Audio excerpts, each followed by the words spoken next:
Hello all, നമുക്കിന്ന് എത്തോളജിയിലെ അഗ്രഷനെ പറ്റി പഠിക്കാം. അഗ്രസീവ് ബിഹേവിയേഴ്സ് എന്താണ്, അതിൻ്റെ സിഗ്നിഫിക്കൻസ് എന്താണെന്നുള്ളത് നോക്കാം. ഓക്കെ, ഫസ്റ്റ് ഓഫ് ഓൾ എന്താണ് അഗ്രസീവ് ബിഹേവിയർ എന്ന് പറയുന്നത്?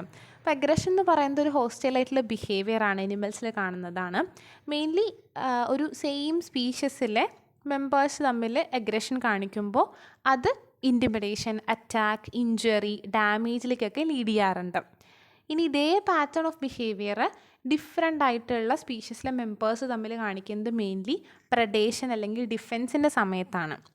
അഗ്രഷനെ നമുക്ക് ഒരു ബിഹേവിയറൽ അഡാപ്റ്റേഷനായിട്ട് കൺസിഡർ ചെയ്യാം.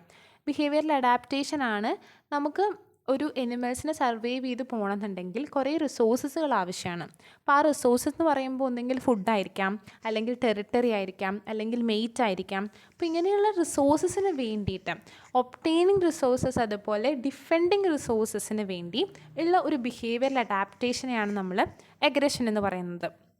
മെയിൻലി അഗ്രഷൻ ബിഹേവിയേഴ്സ് മെയിൽ റിവലറിയിലൊക്കെ കാണാൻ പറ്റും. അതായത് ഒരു റീപ്രൊഡക്റ്റീവ് സ്ട്രാറ്റജി പോലെ ഫീമെയിൽസിന് വേണ്ടി മെയിലുകൾ തമ്മിൽ കോമ്പീറ്റ് ചെയ്യുമ്പോൾ ഈ ഒരു അഗ്രഷൻ ബിഹേവിയർ പാറ്റേൺസ് കാണാൻ പറ്റും.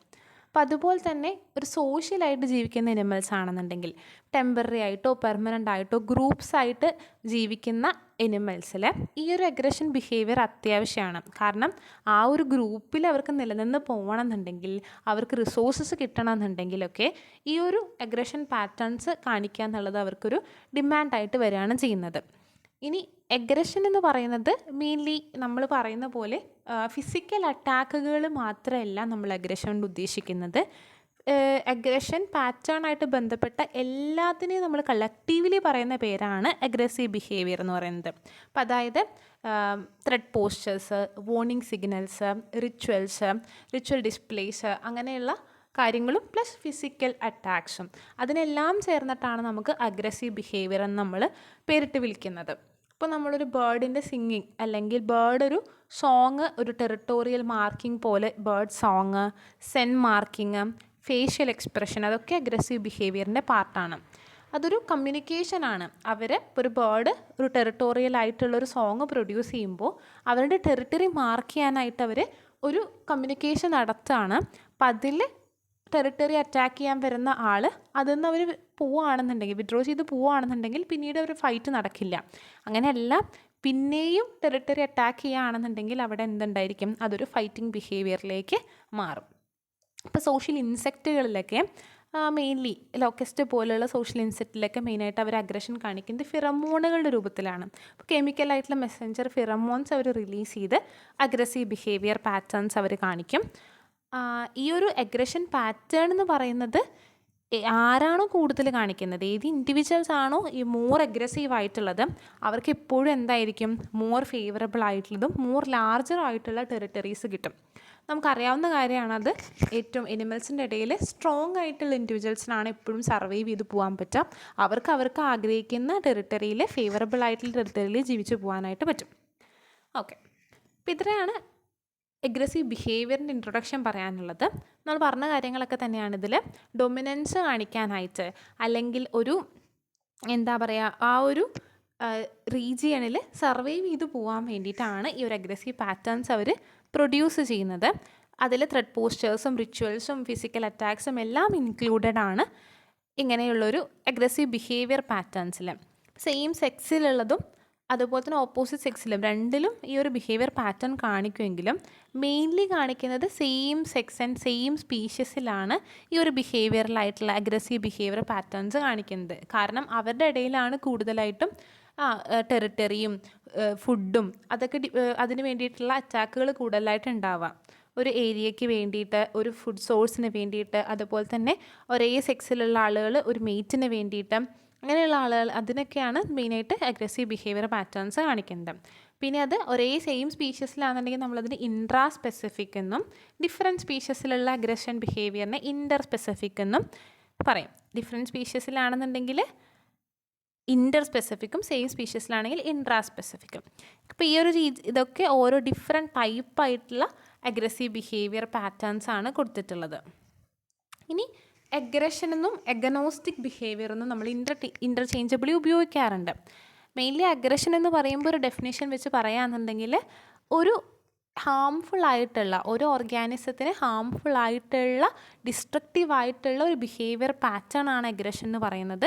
ഫിസിക്കൽ അറ്റാക്കുകളെയൊക്കെ ചേർത്തിട്ടാണ് അഗ്രഷൻ എന്ന് നമ്മൾ ഒരു ഡെഫിനിഷനായിട്ട് സൈക്കോളജിസ്റ്റുകളൊക്കെ പറയുന്നത്. ഇപ്പോൾ എഗനോസ്റ്റിക് ബിഹേവിയർ എന്ന് പറയുമ്പോൾ ഈ എഗനോസ്റ്റിക് ബിഹേവിയർ പാറ്റേണിൽ മെയിൻലി കോൺഫ്ലിക്റ്റുകളും ത്രെട്ടുകൾ, സബ്മിഷൻസ്, ചേസ്, ഫിസിക്കൽ കോമ്പാക്റ്റുകളെല്ലാം അതിൽ ഇൻക്ലൂഡഡ് ആണ്. പക്ഷേ ആ ഒരു പ്രഡേറ്ററി അഗ്രഷനെ നമ്മൾ അഗ്നോസ്റ്റിക് ബിഹേവിയർ എന്ന് എക്സ്ക്ലൂഡ് ചെയ്തിട്ടുണ്ട്. പ്രഡേഷൻ്റെ സമയത്ത് പ്രഡേറ്ററി അഗ്രഷനെ മാറ്റി നിർത്തിയിട്ടുള്ള ബാക്കി എല്ലാ ടൈപ്പ് ഓഫ് അഗ്രസീവ് പാറ്റേൺസിനെ ഒന്നിച്ച് ചേർത്ത് അഗ്നോസ്റ്റിക് ബിഹേവിയർ എന്നും പറയാറുണ്ട്. രണ്ടും നമ്മൾ മാറ്റി മാറ്റി ഉപയോഗിക്കുന്ന ടേമുകളാണ്. പക്ഷേ ഇതാണ് ഒരു ചെറിയ വ്യത്യാസം എന്ന് പറയുന്നത്. ഇനി നമുക്ക് പഠിക്കാനുള്ളത് അഗ്രഷൻ്റെ ഡിഫറെൻറ്റ് ടൈപ്പുകൾ എന്തൊക്കെയാണെന്നുള്ളതാണ്. കുറേ ടൈപ്പ് ഓഫ് അഗ്രഷൻസ് ഉണ്ട്. നമ്മൾ പറഞ്ഞത് തന്നെയാണ്, അതിന് ഓരോ പേരിട്ട് പറയുന്നു എന്ന് മാത്രം. Territorial aggressive behaviour, dominance, sexual aggressive behaviour, parental aggressive behaviour, parental offspring aggressive behaviour, predatory aggressive behaviour, anti predatory aggressive behaviour എന്നൊക്കെ പറഞ്ഞ് അങ്ങനെ നമുക്ക് അഗ്രസീവ് ബിഹേവിയറിനെ ഒരു 7 ടൈപ്പായിട്ട് ഡിവൈഡ് ചെയ്യാം. ടെറിട്ടോറിയൽ അഗ്രസീവ് ബിഹേവിയർ എന്ന് പറയുമ്പോൾ പേര് സൂചിപ്പിക്കുന്ന പോലെ തന്നെ ഒരു ഫിസിക്കലായിട്ടുള്ളൊരു സ്പേസിന് വേണ്ടിയിട്ട് എന്ത് ചെയ്യുന്നു, ഇവർ തമ്മിൽ അഗ്രസീവ് ബിഹേവിയർ, ഓർഗാനിസംസ്, അനിമൽസ് തമ്മിൽ ഒരു പ്ലേസിലേക്ക് വേറൊരാൾ കടക്കുമ്പോൾ അവരെ എക്സ്ക്ലൂഷൻ നടത്താൻ വേണ്ടിയിട്ടുള്ള ഒരു അഗ്രസീവ് പാറ്റേൺ ആണ് ടെറിട്ടോറിയൽ അഗ്രഷൻ ബിഹേവിയർ എന്ന് പറയുന്നത്. ഡൊമിനൻസ് എന്ന് പറയുന്നത് ഒരു ഗ്രൂപ്പിലേക്ക് നമുക്കൊരു ഡൊമിനൻ്റ് ആയിട്ടുള്ളൊരു ക്യാരക്ടറിലേക്ക് മാറാനായിട്ട് അഗ്രസീവ് ബിഹേവിയർ പാറ്റേൺസ് കാണിക്കുന്നു. സെക്ഷൽ അഗ്രസീവ് ബിഹേവിയർ എന്ന് പറയുന്നത് മെയിൻലി എന്ന് പറയുന്നത് എന്താ, സെക്ഷൽ ആയിട്ടുള്ള അഗ്രസീവ് ബിഹേവിയർ കാണിക്കുന്നത് മെയ്റ്റിനെ സെലക്ട് ചെയ്യാൻ വേണ്ടിയിട്ട് ഫിസിക്കൽ പണിഷ്മെൻറ്റ്, യൂഷ്വലി നമ്മൾ മെയിൽസിൻ്റെ ഇടയിലാണിത് കാണുന്നത്. മെയ്റ്റിനെ റീറ്റെയിൻ ചെയ്യാൻ അല്ലെങ്കിൽ മെയ്റ്റിനെ ഒപ്റ്റെയിൻ ചെയ്യാനൊക്കെ സെക്ഷൽ അഗ്രസീവ് ബിഹേവിയർ അവർ കാണിക്കുന്നുണ്ട്. പാരൻ്റൽ അഗ്രസീവ് ബിഹേവിയർ എന്ന് പറയുന്നത് മെയിൻലി ഒരു യങ് വൺസിനെ പ്രൊട്ടക്റ്റ് ചെയ്യാൻ വേണ്ടി, ഇപ്പോൾ യങ് വൺസിന് ഇരിക്കുന്ന സമയത്ത് എന്തെങ്കിലും ഇൻട്രൂഡേഴ്സ് കടന്നു വരികയാണെന്നുണ്ടെങ്കിൽ യങ് വൺസിനെ അതിന് അറ്റാക്ക് ചെയ്യുമെന്ന് തോന്നുകയാണെന്നുണ്ടെങ്കിൽ പാരൻ്റ് അഗ്രസീവ് ബിഹേവിയർ ചെയ്ത് യങ് വൺസിനെ പ്രൊട്ടക്റ്റ് ചെയ്യും. പാരൻ്റൽ അഗ്രസീവ് ബിഹേവിയർ എന്ന് പറഞ്ഞാൽ അങ്ങനെയാണ്. എന്നാൽ പാരൻ്റൽ ഓസ്പ്രിങ് അഗ്രസീവ് ബിഹേവിയർ എന്ന് പറഞ്ഞാൽ എന്താണ്, അതൊരു ഡിസിപ്ലിനറി ആക്ഷനാണ്. പാരൻ്റ് ഓസ്പ്രിങ്സിന് വേണ്ടിയിട്ട് ചെയ്യുന്ന ചില അഗ്രസീവ് ബിഹേവിയർ, കുട്ടികളെ അടക്കിയിരുത്താൻ വേണ്ടി നമ്മൾ ചില സൂത്രപ്പണികളൊക്കെ ചെയ്യുമല്ലോ, അതുപോലെ തന്നെ ഒരു ഡിസിപ്ലിനറി ആക്ഷന് വേണ്ടിയിട്ട് പാരൻ്റൽ ഓസ്പ്രിങ് അഗ്രസീവ് ബിഹേവിയർ എന്ന് പറയുന്നത് പാരൻസ് ഓസ്പ്രിങ്ങിനോട് അഗ്രസീവ് ബിഹേവിയർ കാണിക്കുന്നതിനെയാണ്. പ്രഡേറ്ററി അഗ്രസീവ് ബിഹേവിയർ എന്ന് പറയുന്നത് പ്രഡേഷൻ്റെ സമയത്ത് അതുപോലെ തന്നെ കെനിബാലിസത്തിൻ്റെ സമയത്തൊക്കെ കാണിക്കുന്ന aggressive behaviour patterns. Anti predatory aggressive behaviour എന്ന് പറഞ്ഞു കഴിഞ്ഞാൽ ഒരു പ്രഡേറ്റർ പ്രേനെ അറ്റാക്ക് ചെയ്യുന്ന സമയത്ത് പ്രേ തിരിച്ച് പ്രഡേറ്ററിനെ കാണിക്കുന്ന അഗ്രസീവ് ബിഹേവിയർ ആണ് ആൻറ്റി പ്രഡേറ്ററി അഗ്രസീവ് ബിഹേവിയർ എന്ന് പറയുന്നത്. Defensive attack by the prey on the predator. അപ്പം അതിനെ നമുക്ക് മോബിംഗ് എന്ന് വിളിക്കാം. മോബിംഗ് എന്ന് ഉദ്ദേശിക്കുന്നത് എന്താണെന്ന് വെച്ചിട്ടുണ്ടെങ്കിൽ, ഇപ്പോൾ ഒരു പ്രഡേറ്റർ പ്രേനെ അറ്റാക്ക് ചെയ്യാൻ വരികയാണെന്നുണ്ടെങ്കിൽ ഈ പ്രേ എന്ത് ചെയ്യും, പ്രേ എല്ലാവരും ചേർന്നൊരു കോപ്പറേറ്റീവായിട്ട് അവർ ഈ പ്രഡേറ്ററിനെതിരെ ഹരാസിങ് ആയിട്ടുള്ള ചില ബിഹേവിയർ പാറ്റേൺസ് കാണിക്കും. അപ്പം അതിനെയാണ് നമ്മൾ മോബിംഗ് എന്ന് വിളിക്കുന്നത്. അപ്പം ഇതൊക്കെയാണ് ഡിഫറെൻറ്റ് ടൈപ്പ് ഓഫ് അഗ്രസീവ് ബിഹേവിയറിൽ നമ്മൾ പറയുന്നത്. മെയിൻലി എന്തിനു വേണ്ടിയിട്ടാണ്, റിസോഴ്സസ് ലിമിറ്റഡ് ആകുമ്പോൾ ഫുഡ്, വാട്ടർ, അതുപോലെ തന്നെ ഓപ്പോസിറ്റ് സെക്സ് അങ്ങനെയുള്ളതൊക്കെ ലിമിറ്റഡ് ആകുമ്പോൾ അതിന് വേണ്ടി റിസോഴ്സസിന് വേണ്ടിയിട്ടാണ് അഗ്നോസ്റ്റിക് ബിഹേവിയേഴ്സ് അല്ലെങ്കിൽ അഗ്രസീവ് ബിഹേവിയർ പാറ്റേൺസ് അവർ കാണിക്കുന്നത്. ഓക്കെ, ഇത്രയും കാര്യങ്ങളാണ് അഗ്രഷനെ പറ്റി നമുക്ക് പറയാനായിട്ടുള്ളത്. ഇനി നമുക്ക് പഠിക്കാനുള്ളത് എന്തുകൊണ്ടാണ് ഈ അഗ്രഷൻ വരുന്നത്, what are the causes of aggression. Aggression mainly നമുക്ക് ഉണ്ടാവുന്നത് 2 രീതിയിൽ നമുക്കതിനെ ഡിഫൈൻ ചെയ്യാം. എൻഡോജീനിയസ് ആയിട്ടുള്ള ഫാക്ടേഴ്സ് കാരണം അഗ്രഷൻ ഉണ്ടാവാം, അതുപോലെ തന്നെ എക്സോജീനിയസ് ആയിട്ടുള്ള പുറമേയുള്ള ഒരുപാട് ഫാക്ടേഴ്സ് കാരണം അഗ്രഷൻ ഉണ്ടാവാം. അപ്പോൾ ആദ്യം നമുക്ക് എൻഡോജീനിയസ് ആയിട്ടുള്ള ഫാക്ടേഴ്സ് നമുക്ക് ആദ്യം പഠിക്കാം. എങ്ങനെയൊക്കെയാണ് നമ്മുടെ ഉള്ളിലുള്ള എന്തൊക്കെ ഫാക്ടേഴ്സാണ് ഈ ഒരു അഗ്രസീവ് ബിഹേവിയറിന് കാരണമാവുന്നത്. ഫസ്റ്റ് നമുക്ക് പഠിക്കാനുള്ളത് ഹോർമോൺസ്, റോൾ ഓഫ് ഹോർമോൺസ് ആണ്. ഇപ്പോൾ ഒരു അഗ്രഷന് കാരണമാവുന്നത് ചില ഹോർമോണുകളുടെ ലെവൽ കൂടിയും കുറഞ്ഞും വരുമ്പോൾ നമുക്ക് അഗ്രഷൻ പാറ്റേൺസ് ഉണ്ടാവും. ഇപ്പോൾ നമ്മുടെ കേസിലാണെങ്കിലും ചില ഹോർമോണിൻ്റെ ലെവൽ കൂടുമ്പോൾ നമുക്ക് ബിഹേവിയറിലുള്ള നമ്മുടെ ദേഷ്യം കൂടുന്നു, അങ്ങനെയുള്ള ഒരു ബിഹേവിയറിൽ മാറ്റം വരും. അതുപോലെ തന്നെ അഗ്രഷന് കാരണമാവുന്ന ചില ഹോർമോണുകളുണ്ട്.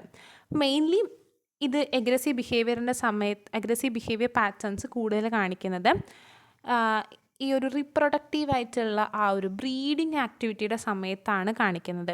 ബ്രീഡിങ് പീരിയോഡിസിറ്റി ആയിട്ട് നമ്മുടെ അഗ്രസീവ് ബിഹേവിയറിന് അസോസിയേഷൻ ഉണ്ട്.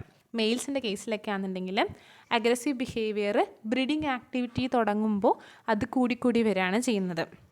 മെയിൻലി അഗ്രസീവ് ബിഹേവിയറിന് കാരണമാവുന്നത് മെയിലിലുള്ള ആൻഡ്രോജനാണ്. ആൻഡ്രോജൻ്റെ ലെവൽ കൂടും തോറും അഗ്രസീവ് ബിഹേവിയർ കൂടുന്നു. ബ്രീഡിങ് പീരീഡിൽ അത് കൂടിക്കൂടി വരികയാണ് ചെയ്യുന്നത്. ഇപ്പോൾ ഒരു എനിമൽസിൽ ടെസ്റ്റോസ്റ്റിറോൺ നമ്മൾ ഇഞ്ചെക്ട് ചെയ്ത് കൊടുക്കുകയാണെന്നുണ്ടെങ്കിൽ അവർക്ക് എന്തുണ്ടായിരിക്കും? അഗ്രസീവ് ബിഹേവിയർ കൂടിക്കൂടി വരും. ടെസ്റ്റോസ്റ്റിറോൺ മാത്രമല്ല അഗ്രഷന് കാരണമാവുന്നത്, ഈസ്ട്രജൻ്റെ ലെവൽ കൂടുന്നതിനനുസരിച്ച് അഗ്രസീവ്നെസ് കൂടുന്നുണ്ടെന്ന് സ്റ്റഡീസ് പറയുന്നുണ്ട്. അതുപോലെ തന്നെ LH ലൂട്ടനൈസിങ് ഹോർമോൺസ് ചില ആഫ്രിക്കൻ വീവർ ബേർഡ്സിലൊക്കെ അഗ്രസീവ്നെസ്സിന് കാരണമാക്കുന്നുണ്ട്. അതുപോലെ പ്രൊലാക്റ്റിനും പ്രൊജസ്റ്റിറോണൊക്കെ ഈ അഗ്രസീവ്നെസ്സിനെ മാനിപ്പുലേറ്റ് ചെയ്യുന്നുണ്ടെന്നാണ് പറയുന്നത്. വേറൊരു ഹോർമോണാണ് ACTH, അഡ്രിനോകോർട്ടിക്കോട്രോപ്പിക് ഹോർമോൺസും അഗ്രഷനെ ഇൻഫ്ലുവൻസ് ചെയ്യുന്നുണ്ട്. അപ്പോൾ എൻഡോജീനിയസ് ഫാക്ടറിൽ ഇമ്പോർട്ടൻ്റ് ആയിട്ടുള്ള ഒന്നാണ് ഹോർമോൺസിൻ്റെ റോൾ എന്ന് പറയുന്നത്. അപ്പോൾ ഹോർമോൺസിൻ്റെ റോള് മെയിനായിട്ട് ഹോർമോൺസിനെ കൺട്രോൾ ചെയ്യുന്നത് ആരാണ്? ബ്രെയിനാണ് ഹോർമോൺസിനെ കൺട്രോൾ ചെയ്യുന്നത്. അപ്പോൾ നമുക്കൊരു ഇൻവെർട്ടിബ്രേറ്റ്സിൻ്റെ കേസ് എടുത്ത് നോക്കി എങ്ങനെയാണ് ഹോർമോണൽസ് അഗ്രഷനെ കൺട്രോൾ ചെയ്യുന്നതെന്ന് പഠിച്ചു നോക്കാം. അപ്പോൾ നമുക്ക് ഫസ്റ്റ് സ്റ്റഡീസ് കൂടുതൽ നടത്തിയിട്ടുള്ളത്, കൂടുതൽ ഇൻഫോർമേഷൻസ് ഉള്ളത് ക്രസ്റ്റേഷ്യൻ്റെ കേസിലും ഇൻസെക്ട്സിൻ്റെ കേസിലാണ്. അപ്പോൾ ഒരു ക്രസ്റ്റേഷ്യൻസിന് നമ്മൾ എടുത്തു നോക്കുമ്പോൾ ക്രസ്റ്റേഷ്യസിൽ എന്താണ് ചില കേസുകളിൽ നമുക്ക് നോക്കുകയാണെന്നുണ്ടെങ്കിൽ അവരുടെ ക്ലോ നോക്കുകയാണെങ്കിൽ ലാർജ് ക്ലോ കാണാൻ പറ്റും. മെയിൻലി ഫോർ ഫീഡിങ് ആൻഡ് ഡിഫെൻസിനാണ് ഈ ഒരു ലാർജ് ക്ലോ ഉള്ളത്. എൻലാർജ്ഡ് ക്ലോ എന്ന് പറയുന്നത് ഒരു അവരുടെ ഫൈറ്റിങ്ങിനും അതുപോലെ തന്നെ ഡിസ്പ്ലേയിനൊക്കെ വേണ്ടിയിട്ടുള്ളതാണ് ഈ ഒരു ലാർജ് ക്ലോ എന്ന് പറയുന്നത്. ഈ ലാർജ് ക്ലോ എന്ന് പറയുന്നത് മെയിൻലി ഉണ്ടാകുന്നത് ആൻഡ്രോജനിക് ഗ്ലാൻഡിൻ്റെ ആക്ഷൻ കാരണമാണ്. ഇപ്പോൾ ടെസ്റ്റിസിൻ്റെ അടിയിലായിട്ട് ആൻഡ്രോജനിക് ഗ്ലാൻഡ്സ് ഈ ഒരു ക്രസ്റ്റേഷ്യൻസിനുണ്ട്. അപ്പോൾ ഇവരുടെ ഈ ഒരു ആൻഡ്രോജനിക് ഗ്ലാൻഡിൻ്റെ പ്രവർത്തന ഫലമായിട്ട് കുറേ ഹോർമോൺസ് പ്രൊഡ്യൂസ് ചെയ്യുന്നു. അങ്ങനെ ഹോർമോൺ പ്രൊഡക്ഷനെ ഇൻഫ്ലുവൻസ് ചെയ്തുകൊണ്ടാണ് ഈ ഒരു ക്ലോൻ്റെ ഡെവലപ്മെൻറ്റ് ഉണ്ടാവുന്നത്. ഇങ്ങനെയുള്ള ക്ലോ ഡെവലപ്മെൻറ്റ് കൂടുമ്പോൾ ലാർജ് ക്ലോ ആണെന്നുണ്ടെങ്കിൽ അവിടെ കുറേ ഹോർമോൺസ് ഉണ്ടായിരിക്കും, മോർ ഹോർമോൺസ് കാണാൻ പറ്റുന്നുണ്ട്. അതുപോലെ ലാർജ് ക്ലോ നമുക്ക് എന്തായിട്ട് അസോസിയേറ്റ് ചെയ്യാൻ പറ്റും? ഗ്രേറ്റർ ഫൈറ്റിംഗ് എഫിഷ്യൻസി ആയിട്ട് പറയാൻ പറ്റും. നല്ല വലിയ ക്ലോ ഉള്ള ആൾക്കാർക്ക് ഫൈറ്റ് ചെയ്യാനും ഡിസ്പ്ലേ ചെയ്യാനൊക്കെ വലിയ ക്ലോസ് ഉള്ളത് കൊണ്ട് അവർക്ക് ഫൈറ്റിംഗ് എഫിഷ്യൻസി കൂടുതലായിരിക്കും. അപ്പോൾ അതൊരു കേസാണ്. അതുപോലെ തന്നെ അതൊരു കേസ് നമ്മൾ പഠിച്ചു. നെക്സ്റ്റ് ജുവനൈലായിട്ടുള്ള ലോബ്സ്റ്റേഴ്സിൻ്റെ കേസ് നോക്കുകയാണെന്നുണ്ടെങ്കിൽ, ഇപ്പോൾ ജുവനൈൽ ലോബ്സ്റ്റേഴ്സ് അല്ലെങ്കിൽ ജുവനൈലായിട്ടുള്ള വേറെ ഇൻസെക്റ്റുകളുടെ കേസ് നോക്കുകയാണെന്നുണ്ടെങ്കിൽ അവരുടെ അഗ്രഷൻ അവരുടെ മോൾട്ട് സൈക്കിളായിട്ട് റിലേഷൻ ഉണ്ടെന്നാണ് പറയുന്നത്. ഇപ്പോൾ നമുക്കറിയാവുന്ന കേസാണ് മോൾട്ടിംഗ് ഹോർമോൺസ് എന്ന് പറഞ്ഞു കഴിഞ്ഞാൽ എഗ്ഡൈസ്റ്റീറോൺ അല്ലെങ്കിൽ എഗ്ഡൈസോൺ എന്ന് പറയുന്നതാണ് മോൾട്ടിംഗ് ഹോർമോൺസ്. അപ്പോൾ എഗ്ഡൈസോൺസ് അല്ലെങ്കിൽ എഗ്ഡൈസ്റ്റീറോൺസിൻ്റെ ലെവൽ കൂടിയിരിക്കുന്ന സമയത്ത് എന്തായിരിക്കും? എഗ്രഷൻ ലോ ആയിരിക്കും എന്നാണ് പറയുന്നത്. ഇതെങ്ങനെയാണ് സെൻസ് കൊടുക്കുന്നതെന്ന് വെച്ചിട്ടുണ്ടെങ്കിൽ, ഇപ്പോൾ സാധാരണഗതിയിൽ നമുക്കൊരു മോൾട്ടിംഗ് പീരീഡിൻ്റെ സമയത്ത് എന്താണ് അവർക്ക് എക്സോസ്കെൽട്ടൻ ഇല്ല. ഇപ്പോൾ എക്സോസ്കെൽട്ടൻ ഇല്ലാത്ത സമയത്ത് മോൾട്ടിംഗ് പീരീഡിൽ എനിമൽസ് എന്ന് പറയുന്നത് ശരിക്കും എന്താണ്? വൾണറബിളാണ്. എന്തെങ്കിലും പ്രശ്നങ്ങൾ വന്നാൽ ഫൈറ്റിംഗ് ബിഹേവിയേഴ്സ് അതുപോലെ തന്നെ എന്തെങ്കിലും ഇൻട്രൂഡേഴ്സിനായിട്ട് അറ്റാക്ക് വന്നു കഴിഞ്ഞ് കഴിഞ്ഞാൽ അവർ കുറച്ചുകൂടി വൾണറബിളാണ്. അതുകൊണ്ട് തന്നെ അഗ്രഷൻ അവിടെ കാണിക്കാതെ നന്നായി ഇരിക്കുന്നതാണ് അവിടെ നല്ലത്. സമാധാനപരമായി ഇരുന്നാലാണ് അവർക്ക് രക്ഷപ്പെടാനായിട്ട് പറ്റുള്ളൂ. ഇനി മോൾട്ടിംഗ് ഒക്കെ കഴിഞ്ഞ് ഷെല്ലൊക്കെ ഫോം ചെയ്ത് ഷെല്ല് ഹാർഡൻ ആയി കഴിഞ്ഞ് കഴിഞ്ഞാൽ ഇവർക്ക് എന്ത് ചെയ്യണം? നെക്സ്റ്റ് മോൾട്ടിന് വേണ്ടിയിട്ട് വേറെ ഷെൽട്ടർ അന്വേഷിച്ച് പോകണം. അപ്പോൾ ആ സമയത്ത് എക്സോസ്കെൽട്ടൻ മേൽ ഉള്ള സമയമാണ്, ഹാർഡായിട്ടുള്ള എക്സോസ്കെൽട്ടൻ ഉള്ള സമയത്ത് എന്താണ്? അഗ്രഷൻ ഹൈ ആയിരിക്കും. ആ സമയത്ത് അഗ്രസീവ് ബിഹേവിയേഴ്സ് ഹൈ ആയാലും കുഴപ്പമില്ല, കാരണം പ്രൊട്ടക്റ്റ് ചെയ്യാനായിട്ടൊരു എക്സോസ്കെൽട്ടൻ ഉണ്ട്. മോൾട്ടിംഗ് പീരീഡിൽ എഗ്ഡൈസ്റ്റീറോൺ അല്ലെങ്കിൽ എഗ്ഡൈസോൺസ് കൂടുതലാവുന്ന സമയത്ത് അതുകൊണ്ട് അഗ്രഷൻ ലോ ആയിരിക്കും. എന്നാൽ മോൾട്ടിംഗ് പീരീഡ് കഴിഞ്ഞതിന് ശേഷം എക്സോസ്കെൽട്ടൻ ഫോം ചെയ്ത എഗ്ഡൈസോൺസിൻ്റെ ലെവൽ അവിടെ കുറയുന്നു, എഗ്ഡൈസ്റ്റീറോണിൻ്റെ ലെവൽ കുറയുന്നു. സോ അഗ്രഷൻ്റെ ലെവൽ കൂടുന്നു. ഓക്കെ, ഇനി ഇൻസെക്റ്റിൻ്റെ കേസ് നമ്മൾ നോക്കുകയാണെന്നുണ്ടെങ്കിൽ ഇൻസെക്റ്റിലൊരു പെയർ ഓഫ് കോർപ്പോറോ എലാട്ട എന്ന് പറഞ്ഞിട്ടുള്ള ഒരു ന്യൂറോ സെക്രട്ടറി ഗ്ലാൻഡ് ഹെഡിൽ കാണാനായിട്ട് പറ്റും. ഇപ്പോൾ ഒരു ഹെഡ് നമ്മൾ നോക്കുകയാണെന്നുണ്ടെങ്കിൽ ഹെഡിൽ ഒരു പെയർ ഓഫ് കോർപ്പോറോ എലാട്ട നമുക്കിവിടെ കാണാനായിട്ട് പറ്റും. ഈ കോർപ്പോറോ എലാട്ട പ്രൊഡ്യൂസ് ചെയ്യുന്ന ഒരു ഹോർമോണാണ് ജുവനൈൽ ഹോർമോൺ എന്ന് പറയുന്നത്. ഇപ്പോൾ ഗ്രാസ് ഹോപ്പേഴ്സിൻ്റെ കേസ് എടുക്കുകയാണെന്നുണ്ടെങ്കിൽ ഗ്രാസ് ഹോപ്പേഴ്സിൽ സാധാരണഗതിയിൽ മെയിൽസ് അടുത്ത് വരുമ്പോൾ ഒരു അഗ്രസീവ് ബിഹേവിയർ പാറ്റേൺസ് ആണ് കാണിക്കാം. മെയിലിനെ അടുപ്പിക്കില്ല. എന്നാൽ ഈ ഒരു സെക്ഷുവലി ആക്റ്റീവ് ആവുന്ന സമയത്ത് കോർപ്പോറ അല്ലാത്ത ജുവനൈൽ ഹോർമോൺസ് ഒക്കെ പ്രൊഡ്യൂസ് ചെയ്യുമ്പോൾ അവർ സെക്ഷുവലി റിസപ്റ്റീവ് ആവുന്നു. സോ എന്താണ്, ഈ അടുത്തേക്ക് മെയിൽ വരുമ്പോൾ അവർ അഗ്രസീവ് ബിഹേവിയർ കാണിക്കില്ല, പകരം ഒരു സെക്ഷൽ ബിഹേവിയർ പാറ്റേൺസ്, സെക്ഷുവലി അവർ റിസപ്റ്റീവായിട്ട് മാറുന്നു. ഈ കോർപ്പോറ അല്ലാത്ത നമ്മളൊരു ഓർഗാനിസത്തിൽ നിന്ന് അല്ലെങ്കിൽ ഒരു ഇൻസെക്റ്റ് നിന്ന് റിമൂവ് ചെയ്യുകയാണെന്നുണ്ടെങ്കിൽ മെയിലിനെ റിജക്റ്റ് ചെയ്തുകൊണ്ടേയിരിക്കും. അവർ സെക്ഷുവലി റിസപ്റ്റീവായിട്ട് മാറില്ല എന്നാണ് പറയുന്നത്. ഓക്കെ, അപ്പോൾ ഈ ഒരു കോർപ്പോറ അല്ലാത്തയാണ് അഗ്നോസ്റ്റിക് ബിഹേവിയറിന് കാരണമാവുന്നത് ഫീമെയിലിൻ്റെ കേസിൽ. എന്നാൽ മെയിൽസിൽ കോർപ്പോറ അല്ലാത്തയുടെ റിമൂവൽ പ്രത്യേകിച്ച് വേറെ കാര്യങ്ങളൊന്നും, വേറെ പ്രത്യേകിച്ച് എഫക്റ്റുകൾ ഉണ്ടാക്കുന്നില്ല എന്നാണ് പറയുന്നത്. ഓക്കെ, അപ്പോൾ ഡൈസ്റ്റീറോണും അതുപോലെ തന്നെ എന്താണ് ജുവനൈൽ ഹോർമോണും രണ്ടും ഇൻഫ്ലുവൻസ് ചെയ്യുന്നുണ്ട് അഗ്രസീവ് ബിഹേവിയറിന്. ജുവനൈൽ ഹോർമോൺസ് കൂടുന്നതിനനുസരിച്ച് അഗ്രസീവ് ബിഹേവിയർ കുറയുകയും അതുപോലെ തന്നെ ഡൈസ്റ്റീറോണിൻ്റെ ലെവല് എന്താണ് കൂടിയിരിക്കുന്ന സമയത്ത് അഗ്രസീവ് ബിഹേവിയർ കുറഞ്ഞിരിക്കുകയാണ് ചെയ്യുന്നത്. ഓക്കെ, അപ്പോൾ ഇത് ഡൊമിനൻസ്, അതുപോലെ തന്നെ ഹൈറാർക്കിയിൽ ഡൊമിനൻസ് എസ്റ്റാബ്ലിഷ്മെൻറ്റ് ചെയ്യാനും അതുപോലെ തന്നെ ഇങ്ങനെയുള്ളൊരു ബിഹേവിയർ പാറ്റേൺസ് കാണിക്കാനും അഗ്രസീവ് ബിഹേവിയർ പാറ്റേൺസ് കാണിക്കാനൊക്കെ ഈ രണ്ട് ഹോർമോൺസിൻ്റെയും ഇമ്പോർട്ടൻസ് അറിഞ്ഞിരിക്കാം. ഓക്കെ, ഇനി females lower level of juvenile hormones and reduced gonad development, അത് സബോർഡിനേറ്റ് ഫീമെയിൽസ് ആണെന്നാണ് പറയുന്നത്. സബോർഡിനേറ്റ് ഫീമെയിൽസിൽ lower level of juvenile hormones ആയിരിക്കും, അതുപോലെ തന്നെ റെഡ്യൂസ്ഡ് ഗൊണാഡ് ഡെവലപ്മെൻറ്റ് ആയിരിക്കും എന്നാണ് പറയുന്നത്. ഇത്രയും കാര്യങ്ങളാണ് ഹോർമോണിനെ പറ്റിയിട്ട് പഠിക്കാനുള്ളത്. നെക്സ്റ്റ് ഒരു കാര്യം എന്ന് പറയുന്നത് എൻഡോജീനിയസ് ആയിട്ട് ഇൻഫ്ലുവൻസ് ചെയ്യുന്ന ഫാക്ടേഴ്സാണ് ന്യൂറൽ മെക്കാനിസം എന്ന് പറയുന്നത്. ന്യൂറൽ മെക്കാനിസം എന്ന് ഉദ്ദേശിക്കുന്നത് മെയിൻലി ബ്രെയിനിൻ്റെ ഇൻവോൾവ്മെൻ്റ് ആണ്. അവിടെ ഹൈപ്പോതലാമസും അതുപോലെ തന്നെ അമിഗ്ഡല ഓർ മിഡ് ബ്രെയിനും അമിഗ്ഡലയും ഒക്കെയാണ് അഗ്രഷന് കാരണമാവുന്നത്. ഹൈപ്പോതലാമസ് എങ്ങനെയാണ് അഗ്രഷന് കാരണമാവുന്നത്? മെയിൻലി അഗ്രസീവ് ബിഹേവിയറിന് ഹൈപ്പോതലാമസ് ഇൻവോൾവ്മെൻറ്റ് ഉണ്ട്. അതുപോലെ തന്നെ ഹൈപ്പോതലാമസിൽ ഏതെങ്കിലും റീജിയണിന് എന്തെങ്കിലും പ്രശ്നം സംഭവിക്കുക, അല്ലെങ്കിൽ ഏതെങ്കിലും റീജിയൻസ് ഓവർ സ്റ്റിമുലേഷൻ സംഭവിക്കാം, അതൊക്കെ അഗ്രസീവ് ബിഹേവിയറിലേക്ക് ലീഡ് ചെയ്യാറുണ്ട്. ഇപ്പോൾ ഒരു എക്സാമ്പിൾ പറയുകയാണെന്നുണ്ടെങ്കിൽ കാറ്റിൻ്റെ കേസ്, ഇപ്പോൾ നമുക്ക് ഹൈപ്പോതലാമസിൽ അറിയാവുന്ന രണ്ട് റീജിയനാണ് വെൻട്രോമീഡിയൽ ന്യൂക്ലിയസും അതുപോലെ തന്നെ ലാറ്ററൽ ഏരിയാസും. വെൻട്രോമീഡിയൽ ആയിട്ടുള്ള റീജിയൻസിൽ ഇലക്ട്രിക്കൽ സ്റ്റിമുലേഷൻസ് കൊടുക്കുമ്പോൾ അവർ ഗ്രൗളിങ് സൗണ്ടുകൾ ഉണ്ടാക്കാം, ഹിസ്സിങ് ഉണ്ടാക്കുക, അതുപോലെ തന്നെ ക്ലോസ് വെച്ച് അറ്റാക്ക് ചെയ്യുക, ഡിഫെൻസീവായിട്ടുള്ള അറ്റാക്കുകൾ അവർ കാണിക്കുമെന്ന് പറയുന്നത് വെൻട്രോമീഡിയൽ ആയിട്ടുള്ള ന്യൂക്ലിയസിന് സ്റ്റിമുലേഷൻ കിട്ടുമ്പോൾ. ഇനി അതല്ല ലാറ്ററൽ ഹൈപ്പോതലാമിക് ഏരിയസിലാണെന്നുണ്ടെങ്കിൽ അവർ ബൈറ്റിംഗ് അറ്റാക്കുകളാണ് കാണിക്കുന്നത്. ഡിഫെൻസീവ് ആയിട്ടുള്ള എലമെൻറ്റ്സ് അവിടെ ഇല്ല, എന്നാൽ ബൈറ്റിംഗ് ആയിട്ടുള്ള അറ്റാക്കുകൾ അവിടെ കാണിക്കുന്നുണ്ടെന്നാണ് പറയുന്നത്. ചെറിയ ഡിഫറൻസേ കാണിക്കുന്നുള്ളൂ, എന്നാൽ ഹൈപ്പോതലാമസിൻ്റെ രണ്ട് റീജിയൻസിനെ സ്റ്റിമുലേറ്റ് ചെയ്യുമ്പോൾ അഗ്രസീവ് ബിഹേവിയർ പാറ്റേൺസ് അവർ കാണിക്കുന്നുണ്ട്. ഇനി അമിഗ്ഡല, മിഡ് ബ്രെയിൻ ഒക്കെ എങ്ങനെയാണ് അഗ്രഷന് കാരണമാവുന്നത്? അപ്പോൾ നമ്മൾ ചില റീജിയൻസ്, അമിഗ്ഡല റീജിയൻസ് അതുപോലെ തന്നെ മിഡ് ബ്രെയിനിൻ്റെ ചില റീജിയൻസിനെയൊക്കെ സ്റ്റിമുലേറ്റ് ചെയ്യിപ്പിക്കുമ്പോൾ അഗ്രസീവ് ബിഹേവിയർ പാറ്റേൺസ് ഉണ്ടാവുന്നുണ്ട്. ഇലക്ട്രിക്കൽ സ്റ്റിമുലേഷൻസ് കൊടുക്കുമ്പോൾ തലാമസിലെ ചില റീജിയൻസിലൊക്കെ ഇലക്ട്രിക്കൽ സ്റ്റിമുലേഷൻസ് കൊടുക്കുമ്പോൾ കാറ്റിൻ്റെ കണ്ടീഷനിൽ നോക്കുകയാണെന്നുണ്ടെങ്കിൽ കാറ്റ് റാറ്റിനെയൊക്കെ അറ്റാക്ക് ചെയ്യുന്ന ബിഹേവിയർ പാറ്റേൺസ് കൂടുന്നു എന്നാണ് പറയുന്നത്. ഓക്കെ, അപ്പോൾ അത്രയാണ് ന്യൂറൽ മെക്കാനിസത്തിൽ നമ്മൾ എൻഡോജീനിയസ് ഫാക്ടേഴ്സിൻ്റെ കേസിൽ പറയാനുള്ളത്. ടെലസ്റ്റിമുലേഷനാണ് നെക്സ്റ്റ് കണ്ടീഷൻ. അതായത് ചില റേഡിയോ ട്രാൻസ്മിറ്റേഴ്സ് അതുപോലെ ഇലക്ട്രിക്കൽ സ്റ്റിമുലേഷൻസ് ബ്രെയിനിലുണ്ടാവുമ്പോൾ അതും അഗ്രസീവ് ബിഹേവിയറിന് കാരണമാവുന്നുണ്ട്. ഇപ്പോൾ മങ്കീസിലൊക്കെ ചില ഇലക്ട്രോഡുകളൊക്കെ ഇംപ്ലാന്റ് ചെയ്യുമ്പോൾ തലാമസിൽ, ഹൈപ്പോതലാമസിൽ അല്ലെങ്കിൽ സെൻട്രൽ ഗ്രേ റീജിയണിലൊക്കെ ഇലക്ട്രോഡുകളെ ആക്ടിവേറ്റ് ചെയ്യുമ്പോൾ അവിടെ അഗ്രസീവ് ബിഹേവിയർ പാറ്റേൺസ് കൂടുന്നുണ്ട്. ഇപ്പോൾ ലോ റാങ്കിങ് ആയിട്ടുള്ള മങ്കീസ് നമ്മൾ ഈ ഒരു ഇലക്ട്രിക്കൽ സ്റ്റിമുലസ് ഹൈപ്പോതലാമസിൽ എങ്ങാനും നമ്മൾ കൊടുക്കുകയാണെന്നുണ്ടെങ്കിൽ ഈ ഒരു സ്റ്റിമുലേഷൻ കാരണം ഒരു ഡൊമിനൻ്റ് ആയിട്ട് മാറുന്നു എന്നാണ് പറയുന്നത്. അപ്പോൾ അതാണ് വേറൊരു റീസൺ. നെക്സ്റ്റ് പറയുന്നത് role of FOS proteins in aggression. FOS proteins എങ്ങനെയാണ് അഗ്രഷന് കാരണമാവുന്നതെന്ന് കുറേ ഇമ്മ്യൂണോളജിക്കൽ സ്റ്റഡീസൊക്കെ നടത്തിയപ്പോൾ നമ്മുടെ അഗ്നോസ്റ്റിക് ബിഹേവിയർ പാറ്റേണിനെ കൺട്രോൾ ചെയ്യുന്ന ഒരു പ്രോട്ടീനാണ് ഫോസ് പ്രോട്ടീൻ, FOS പ്രോട്ടീൻ എന്ന് പറയുന്നത്. മെയിൻലി C-ഫോസ് എന്ന് പറഞ്ഞിട്ടുള്ള ഒരു ജീനാണ് ഫോസ് പ്രോട്ടീനിന് കാരണമാവുന്നത്. C-ഫോസ് ജീനിന് ട്രാൻസ്ലേഷൻ സംഭവിച്ച് എക്സ്പ്രസ്ഡ് ആവുന്ന പ്രോട്ടീനാണ് ഫോസ് പ്രോട്ടീൻ എന്ന് പറയുന്നത്. ഈ പ്രോട്ടീനിൻ്റെ പ്രത്യേകത, ഇവർ ഈ അഗ്രസീവ് ബിഹേവിയറിൻ്റെ സമയത്ത് കൂടുതലായിട്ട് എക്സ്പ്രസ്ഡ് ആവുന്നുണ്ടെന്നാണ് പറയുന്നത്.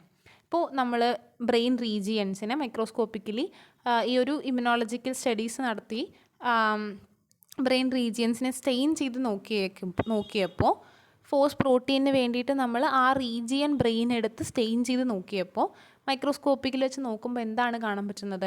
എഗ്നോസ്റ്റിക് ബിഹേവിയറിൻ്റെ സമയത്ത് ലിംബിക് സിസ്റ്റം ആക്ടിവേറ്റ് ആവുന്നതിൻ്റെ കൂടെ ഈ ഫോഴ്സ് പ്രോട്ടീൻ്റെ ലെവല് കൂടുന്നുണ്ടെന്നാണ് പറയുന്നത്. ഓക്കെ, അപ്പോൾ ഫോഴ്സ് പ്രോട്ടീൻസും എഗ്രഷന് റോള് ഉണ്ട്. നെക്സ്റ്റ് പറയുന്നത് ന്യൂറോ ട്രാൻസ്മിറ്ററുകളാണ്. എൻഡോജീനിയസ്ലി കൺട്രോൾ ചെയ്യുന്ന വേറൊരു ഫാക്ടറാണ് ന്യൂറോ ട്രാൻസ്മിറ്റർ. നമുക്കറിയാം ന്യൂറോ ട്രാൻസ്മിറ്ററുകൾ ബ്രെയിൻ പ്രൊഡ്യൂസ് ചെയ്യുന്ന കെമിക്കൽ മെസ്സഞ്ചേഴ്സ് ആണ് ന്യൂറോ ട്രാൻസ്മിറ്റേഴ്സ് എന്ന് പറയുന്നത്. മെയിൻലി അത് ഇമ്പൾസസ്, നെർവ് ഇമ്പൾസുകൾ തമ്മിൽ കമ്മ്യൂണിക്കേറ്റ് ചെയ്യാൻ, നെർവും മസിൽ ജംഗ്ഷൻസും തമ്മിൽ കമ്മ്യൂണിക്കേഷൻ നടക്കാനൊക്കെയാണ് മെയിൻലി എന്ത് ചെയ്യുന്നത്, ന്യൂറോ ട്രാൻസ്മിറ്ററുകൾ യൂസ് ചെയ്യുന്നത്. എക്സൈറ്റേറ്ററി ആയിട്ടുള്ളതും ഇൻഹിബിറ്ററി ആയിട്ടുള്ള ന്യൂറോ ട്രാൻസ്മിറ്ററുകൾ നമുക്ക് പ്രസൻ്റ് ആണ്. അപ്പോൾ അതിൽ നമുക്ക് ഏറ്റവും ഇമ്പോർട്ടൻ്റ് ആയിട്ട് അറിയുന്നതാണ് എസറ്റൈൽ കൊളിൻ. എസറ്റൈൽ കൊളിൻ എന്ന് പറയുന്നത് ഈ ന്യൂറോമസ്കുലർ ജംഗ്ഷനെയും അതുപോലെ തന്നെ ഓട്ടോണമിക്സ് നെർവസ് സിസ്റ്റത്തിനെയൊക്കെ ഫങ്ഷനിങ്ങിനെ ഇൻവോൾവ് ചെയ്യുന്ന ഒരു ന്യൂറോ ട്രാൻസ്മിറ്ററാണ്. അതുപോലെ തന്നെ എഗ്രഷനായിട്ട് റിലേറ്റ് ചെയ്തിട്ടുള്ള വേറൊരു ന്യൂറോ ട്രാൻസ്മിറ്ററാണ് നോറെപ്പിനെഫ്രിൻ എന്ന് പറയുന്നത്. നോറഡ്രിനാലിൻ അല്ലെങ്കിൽ നോറെപ്പിനെഫ്രിൻ എന്ന് പറയുന്നത് ഇങ്ങനെ ഒരു ന്യൂറോ ട്രാൻസ്മിറ്റർ എഗ്രഷന് ആയിട്ട് ബന്ധമുള്ളതാണ്. ഡോപ്പമിൻ, സെറട്ടോണിൻ എന്ന് പറഞ്ഞിട്ടുള്ളതൊക്കെ മിഡ് ബ്രെയിനിൽ കാണുന്നതാണ്. Anteriorly to hypothalamus, amygdala and striatum. അവിടെ കാണുന്ന ഡോപ്പമിനും സെറട്ടോണിനൊക്കെ എന്ത് ചെയ്യുന്നുണ്ട്? മെയിൻലി അഗ്രഷന് റോളുണ്ട്. അതുപോലെ തന്നെ സബ്സ്റ്റൻസ് പി എന്ന് പറഞ്ഞിട്ടുള്ള സബ്സ്റ്റൻസും അഗ്രഷനെ കൺട്രോൾ ചെയ്യുന്നുണ്ട്. സെറട്ടോണിനും അഗ്രഷന് ഇൻഫ്ലുവൻസ് ചെയ്യുന്നുണ്ടെന്നാണ് പറയുന്നത്. അപ്പോൾ അതായത് സെറട്ടോണിൻ്റെ ലെവൽ കൂടി നിൽക്കുന്ന സമയത്ത് അഗ്രഷൻ അവിടെ കുറവായിരിക്കും. ഇപ്പോൾ നമ്മളൊരു ഡ്രഗ് എടുക്കുകയാണ്, മെയിൻലി സെറട്ടോണിനെ ഇൻഹിബിറ്റ് ചെയ്യുന്ന, സെറട്ടോണിൻ്റെ ലെവൽ കുറയ്ക്കുന്ന വല്ല ഡ്രഗുകൾ എടുക്കുമ്പോൾ നമുക്ക് എന്ത് സംഭവിക്കും?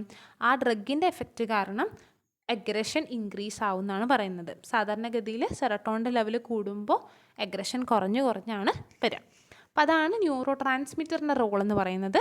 മെയിൻലി നോറെപ്പിനെഫ്രിൻ, ഡോപ്പമിൻ, സെറട്ടോണിനൊക്കെ ഈ ന്യൂറോ ട്രാൻസ്മിറ്റേഴ്സ് എഗ്രഷനായിട്ട് റിലേഷൻ ഉണ്ട്. ഇനി ജീൻ എങ്ങനെയാണ് എഗ്രഷന് റോള്? ജീനിൻ്റെ റോൾ എങ്ങനെയാണ് നമുക്കറിയാവുന്നതാണ്. ജീനാണ് പ്രോട്ടീനായിട്ട് മാറുന്നത്. ജീനിന് ട്രാൻസ്ക്രിപ്ഷൻ സംഭവിച്ച് mRNA ഉണ്ടായി, mRNAക്ക് ട്രാൻസ്ലേഷൻ സംഭവിച്ചാണ് എല്ലാ പ്രോട്ടീനുകളും ഫോം ചെയ്യുന്നത്. അപ്പോൾ അതുകൊണ്ട് തന്നെ ന്യൂറോ സെക്രേഷൻസും അതുപോലെ തന്നെ ന്യൂറൽ നെർവ് സ്ട്രക്ചറുകളുടെ സിന്തസിസിനൊക്കെ പ്രോട്ടീനുകൾ ഇമ്പോർട്ടൻ്റ് ആണ്. ജനറ്റിക് ആയിട്ടുള്ള കൺട്രോൾ എന്ന് പറയുന്നത് എല്ലാ റീജിയനിലും ഉണ്ട്. അപ്പോൾ അഗ്രഷന് ജനറ്റിക് ആയിട്ടുള്ള റീസൺസും ഉണ്ടെന്നുള്ളതാണ് പറയുന്നത്. അപ്പോൾ ജീന് മാറുന്നതിനനുസരിച്ച് അഗ്രഷൻ പാറ്റേണിനും മാറ്റം വരുന്നുണ്ട്. ഇപ്പോൾ ഒരു എക്സാമ്പിൾ പറയുകയാണെന്നുണ്ടെങ്കിൽ ജീൻ എന്ന് പറയുന്നത് ലൊക്കേറ്റ് ചെയ്യുന്നത് ഒരു ക്രോമസോമിലെ പെർട്ടിക്കുലർ ആയിട്ടുള്ള ലൊക്കസിലാണ്. ക്രോമസോമിലെ ലൊക്കേഷനിൽ ഒരു ലോക്കസിൽ ജീൻ ലൊക്കേറ്റ് ചെയ്യുന്നു. ഇപ്പോൾ നമുക്ക് ഒരു മെയിൽ മൈസിൻ്റെ കേസ് എടുത്ത് നോക്കുകയാണെന്നുണ്ടെങ്കിൽ മെയിൽ മൈസ് ഒഫെൻസീവ് ആയിട്ടുള്ള ബിഹേവിയർ പാറ്റേൺസ് കാണിക്കാറുണ്ട്. അതായത് മെയിനായിട്ട് എന്ത് ചെയ്യുക, ബൈറ്റ് ചെയ്യുക, ടിക്കിങ്, അറ്റാക്കിങ് പാറ്റേൺസൊക്കെ ഒപ്പണൻറ്റിനെ കാണിക്കുന്നു. അത് ഈ ഒരു റീജിയൻ നമുക്ക് നോക്കുമ്പോൾ ജീൻ സിറ്റുവേറ്റ് ചെയ്യുന്നത് വൈ ക്രോമസോമിലെ ഒരു റീജിയനിലാണ്. ആ ജീനാണ് ഇങ്ങനെയുള്ള ഒഫെൻസീവായിട്ടുള്ള ബിഹേവിയർ പാറ്റേണിന് റീസൺ. അപ്പോൾ ആ ഒരു ജീൻ എന്ന് പറയുന്നത് മെയിൻലി ടെസ്റ്റോസ്റ്റെറോൺ ഡിപ്പെൻഡൻ്റ് ആയിട്ടുള്ള ഫിനോമിനേനെയും ഓൾഫാക്ടറി സ്റ്റിമുലേറ്റ് ട്രിഗറിങ് അറ്റാക്കിനെയൊക്കെ കൺട്രോൾ ചെയ്യുന്ന ജീനാണ്. അപ്പോൾ ആ ജീനിൻ്റെ ആക്ടിവിറ്റി കാരണമാണ് എന്തുണ്ടാവുന്നത്, ഈ ഒരു അഗ്രസീവ് പാറ്റേൺസ് കാണിക്കുന്നത്. അപ്പോൾ ഇത്രയും കാര്യങ്ങളാണ് നമുക്ക് എന്തിൽ പറയാനുള്ളത്, എൻഡോജീനിയസ് ഫാക്ടേഴ്സിൽ പറയാനുള്ളത്. എൻഡോജീനിയസ് ഫാക്ടേഴ്സിൽ നമ്മൾ ആദ്യം എന്ത് പറഞ്ഞു? ഹോർമോണിൻ്റെ റോള് പറഞ്ഞു. ഹോർമോൺ റോള് കഴിഞ്ഞ് കഴിഞ്ഞാൽ നെക്സ്റ്റ് പറഞ്ഞതാണ് ന്യൂറൽ മെക്കാനിസംസ്. ഹൈപ്പോതലാമസ് എന്താണ്, അമിഗ്ഡല എന്താണ് ചെയ്യുന്നത്, ടെസ്റ്റിമുലേഷൻസ്, ഫോഴ്സ് പ്രോട്ടീൻ്റെ ഇൻവോൾവ്മെൻറ്റ്, ന്യൂറോ ട്രാൻസ്മിറ്റേഴ്സ്, അതുപോലെ തന്നെ ജീനിൻ്റെ ഇൻവോൾവ്മെൻറ്റും പറഞ്ഞു. നെക്സ്റ്റ് നമുക്ക് എക്സോജീനിയസ് ഫാക്ടേഴ്സ് എങ്ങനെയാണെന്നുള്ളത് നോക്കാം.